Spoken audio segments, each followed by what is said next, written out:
I'm curious to know, and I'm just thinking this as you're telling me this. So a lot of people, including myself, have done past life regression therapy on myself to find things that are challenging me in this life. I wonder, and I can try this myself, but have you had the opportunity to go into a past life to see why something brings you so much joy? Yes, and that's what I work Wow, with. I love this. Yeah. I have a series of sessions called the Happiest Moments of My Soul. Whoa. And that's what Archangel Zadkiel and I are working on and have worked on. And they're on my podcast I have clients that do private sessions. And then I have soul contracts with people who are in my soul family who come in and they step in and I'm here to teach as well. And so they allow me to use those sessions on the podcast and we film it from beginning to end. And That's they sign incredible. they sign disclaimers and they just open up their soul for us to learn from. But the happiest moments of my soul session is where the angels take over. So it's not a traditional past life regression therapy session. We go in with a regression and a meditation and a calming, but I use a Koshi chime because I was trained in sound healing as well. And I use aromatherapy because I was trained in aromatherapy as well. And so the sound waves, to relax them, vibrate the energy of rosemary for remembrance and clary sage for opening up insight and intuition. And that helps relax them. And then they visualize and they see the angels who take them up into the light. And then the various avatars of their soul, so who they've been in other lifetimes, say, okay, with the permission of the higher self, we are going to take you to, because the intention set, examples of the happiest moments of your soul. And so when we say the happiest moments of your soul has lived on Earth, your soul has lived on other planets, in other galaxies, in other dimensions, and other frequencies. So I've had the great honor and privilege to bend my mind and see when we're not doing a therapy session, but we're focusing on happiness instead, what is a soul's definition of joy, peace, and Yeah, happiness? love And this. how does it reflect in their everyday life? How are there synchronicities? So they have been amazing, and I've done them for myself as well. My friend who does the Akashic Records, I gave her my script, and she works with the angels as well. So they helped her to do my own sessions, and my own sessions are on the podcast. And so it was fascinating to see where can the soul take us to show us who we've been and why it brought us happiness in that lifetime. Why is it so important for us to understand and revisit that lifetime, not to heal trauma, but to bring through the vibration of joy and happiness? Katisha, I love this. Well, tell us about your podcast, 'cause I have to listen to some of these and I have to try some of these for myself. Yeah, so it's called The Infinite Life with Katische Haberfield. Oh my goodness. I love this. Yeah, thank you so much for sharing that. It's just as you were saying all this, I guess maybe I'm just feeling into your energy. I was just really wondering about the joyful part of it, which is really incredible. I can imagine that people get a lot more clarity and a lot more direction into their current life once they experience this eternal, infinite part of their soul that's got joy and motivation locked into their karmic lives, past lives, and bringing that forward as a reminder to their life and to present its soul with vital energy to just continue the current life at your utmost, highest, greater good based on your soul's experience. Yeah, and it's really interesting because I can give you some examples if you'd like to hear some stories. Yeah, absolutely.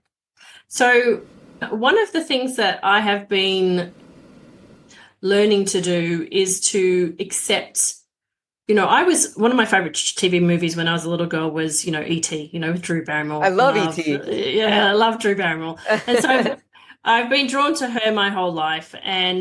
But the way that the media portrays extraterrestrial beings, so-called, as aliens, do you know what I mean? As external entities that are scary. They're coming to get you. They're dripping. They've got fangs and there's nothing nice about them. So when you grow up with all those movies, aliens with Sigourney Weaver and everything possible, you've seen every nasty version of things that can scare you.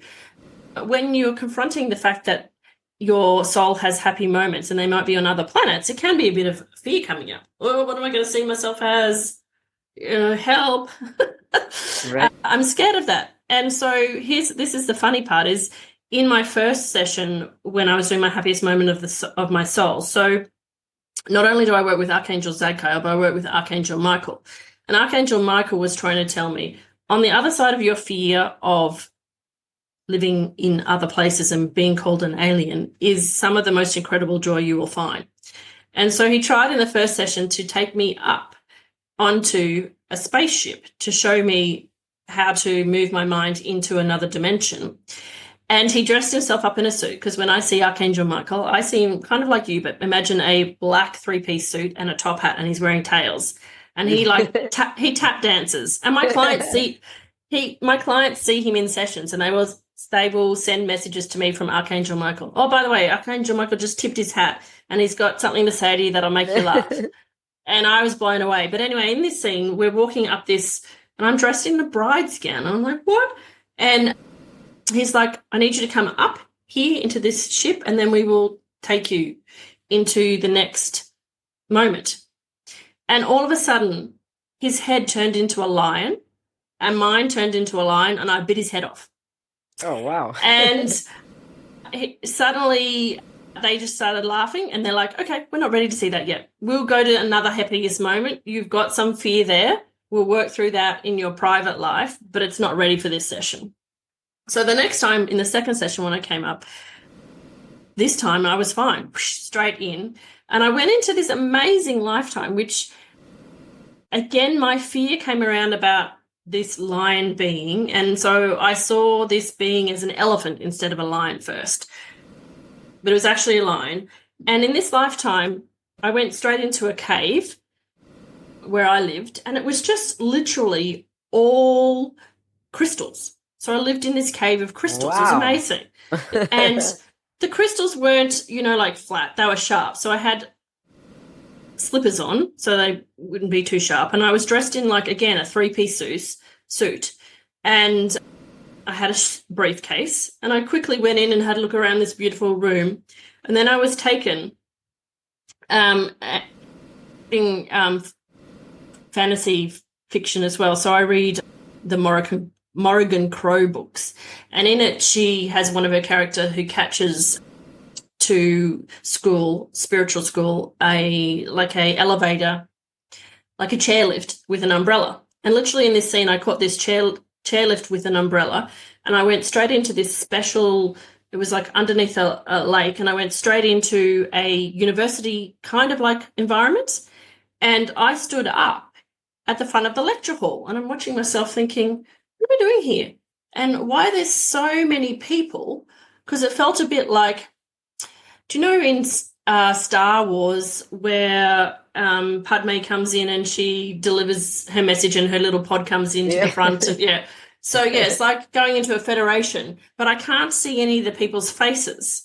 They're sort of like blocked out on purpose. They're in disguise. Almost, just they're not negative beings. They're just like it. They said to me, it's not, you don't need to see exactly who they are. It's not important. And not important. And I stood up at the lecture theatre as this elephant come lion, and I delivered a lecture, and these people in this room were learning about human beings, and they were learning about emotions, thoughts, behaviours, and fears. And so my job currently in that particular lifetime, in that incarnation, is that I lecture people on humanity, how humans are coping with emotions and karma and reincarnation. And then some of those people may or may not choose to come in as a human being to experience that soul growth. But what was interesting was that I was like, wow, well, that kind of makes sense why I started off being a lecturer, right? Doesn't it? Yeah, right.